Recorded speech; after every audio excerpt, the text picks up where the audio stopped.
ക്ഷേത്രങ്ങളിൽ ഭക്തരെ നിയന്ത്രിക്കാൻ ബൗൺസർമാരെ ഉപയോഗിക്കരുതെന്ന് ഹൈക്കോടതിയുടെ കർശന നിർദ്ദേശം. തൃപ്പൂണിത്തുറ പുണ്ണത്രയീശ ക്ഷേത്രോത്സവത്തിനിടെ ബൗൺസർമാർ തിരക്ക് നിയന്ത്രിച്ച സംഭവം നിർഭാഗ്യകരമെന്നും കോടതി ആവർത്തിച്ചു.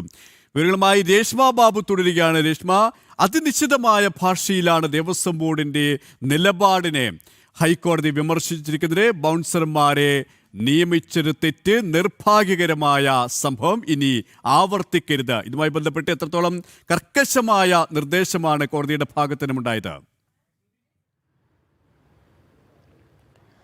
സുരേഷ്, തൃപ്പൂണിത്തുറ ക്ഷേത്രോത്സവ ചടങ്ങിനിടെ, അതായത് തൃപ്പൂണിത്തുറയിൽ പൂർണ്ണത്രയീശ ക്ഷേത്രത്തിലെ ഉത്സവ ചടങ്ങിനിടെയാണ് ഭക്തജന തിരക്ക് നിയന്ത്രിക്കാനായിട്ട് ബൗൺസർമാരെ നിയോഗിച്ചത്. ഈ നടപടി ചോദ്യം ചെയ്തുകൊണ്ട് ഹൈക്കോടതിയിൽ ഒരു ഹർജി എത്തിയിരുന്നു.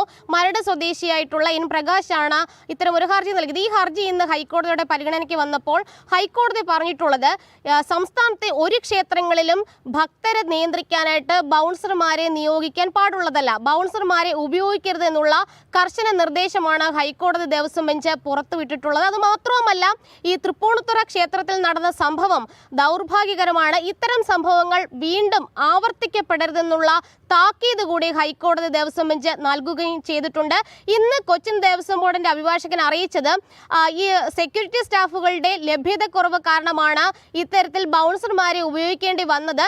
ഇനി ഇത് ആവർത്തിക്കില്ല എന്നുള്ള ഒരു നിലപാടാണ് കൊച്ചിൻ ദേവസ്വം ബോർഡിന്റെ അഭിഭാഷകൻ സ്വീകരിച്ചത്. പക്ഷേ ഹൈക്കോടതി പറഞ്ഞിട്ടുള്ളത്, നേരത്തെ തന്നെ ഇതുമായി ബന്ധപ്പെട്ട് കൃത്യമായിട്ടുള്ള നിർദ്ദേശം കോടതി തന്നെ പുറപ്പെടുവിച്ചതാണ്. പക്ഷേ എന്നിട്ടും ബൗൺസർമാരെ നിയോഗിച്ചുകൊണ്ടുള്ള ഒരു നടപടിയിലേക്ക് ദേവസ്വം ബോർഡ് കടന്നിട്ടുണ്ട്. അതുകൊണ്ട് തന്നെയാണ് ഹൈക്കോടതി ഇക്കാര്യത്തിൽ ഉത്തരവ് കൂടി പുറപ്പെടുവിച്ചിട്ടുള്ളത്. ദൃശ്യങ്ങളടക്കം നേരത്തെ ഹൈക്കോടതി പരിശോധിച്ചിരുന്നു. ഈ വിഷയവും ഈ ദൃശ്യങ്ങളും ഒക്കെ പുറത്തുവിട്ടത് ജനം ടിവിയാണ്. ഒപ്പം തന്നെ ഹിന്ദു ഐക്യവേദി ഉൾപ്പെടെയുള്ള ഹൈന്ദവ സംഘടനകളും ഇതിനെതിരെ രംഗത്ത് വന്നിരുന്നു. എന്തായാലും ഇപ്പോൾ ഹൈക്കോടതി തന്നെ കർശനമായിട്ടുള്ള നിർദ്ദേശം കൊച്ചിൻ ദേവസ്വം ബോർഡിനും സംസ്ഥാനത്തെ മുഴുവൻ ദേവസ്വം ബോർഡുകൾക്കും നൽകിയിരിക്കുകയാണ്. അതായത് ഒരു ക്ഷേത്രങ്ങളിലും ബൗൺസർമാരെ ഉപയോഗിക്കരുത്, വേണ്ട എന്നാണ് ഹൈക്കോടതി കർശനമായിട്ടുള്ള നിർദ്ദേശം നൽകിയിട്ടുള്ളത്. ഇനി ഇത്തരം സംഭവങ്ങൾ ആവർത്തിച്ചു കഴിഞ്ഞാൽ മുഖം നോക്കാതെ നടപടിയെടുക്കുമെന്നുള്ള ഒരു നിലപാടിലേക്കും ഹൈക്കോടതി എത്തിയിരിക്കുന്നു.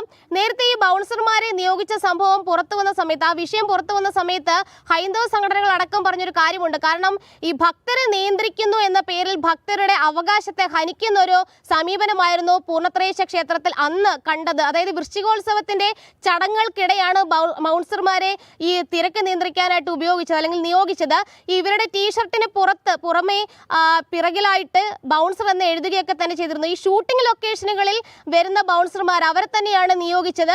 ഈ 2023 വടക്കുംനാഥ ക്ഷേത്രവുമായി ബന്ധപ്പെട്ടുള്ള ഒരു ഉത്തരവിൽ ഹൈക്കോടതി തന്നെ പറഞ്ഞിരുന്നതാണ്, ബൗൺസർമാരെ ഈ ഭക്തരെ നിയന്ത്രിക്കാനായിട്ടോ അവരുടെ വഴിമുടക്കുവാനായിട്ടോ നിയോഗിക്കരുത് എന്നുള്ള കാര്യം. പക്ഷേ ആ ഉത്തരവ് നിർദ്ദേശമൊക്കെ തന്നെ കാറ്റിൽ പറത്തിക്കൊണ്ടാണ് കൊച്ചിൻ ദേവസ്വം ബോർഡ് പൂർണ്ണത്രയീശ ക്ഷേത്രത്തിൽ അവിടുത്തെ ഉത്സവ ചടങ്ങിനിടെ ഭക്തജന തിരക്ക് നിയന്ത്രിക്കാനായിട്ട് ബൗൺസർമാരെ നിയോഗിച്ചത്. എന്തായാലും ഇക്കാര്യത്തിൽ ദേവസ്വം ബോർഡിന് അടക്കം കർശനമായിട്ടുള്ള താക്കീതാണ് ഹൈക്കോടതി നൽകിയിട്ടുള്ളത്. സുരേഷ്, ഏതായാലും ക്ഷേത്ര ആഘോഷത്തിൽ, ക്ഷേത്ര ഉത്സവത്തിൽ തിരക്ക് നിയന്ത്രിക്കാൻ ഇനി ബൗൺസർമാർ വേണ്ട, അത്തരത്തിലുള്ള കർക്കശമായ നിർദ്ദേശം തന്നെയാണ് ഹൈക്കോടതി തിരുവിതാംകൂർ ദേവസ്വം ബോർഡും മറ്റ് ക്ഷേത്ര ഭാരവാഹികൾക്കടക്കം നൽകിക്കഴിഞ്ഞത്. രേഷ്മയാണ് വിവരങ്ങൾ നൽകിയത്.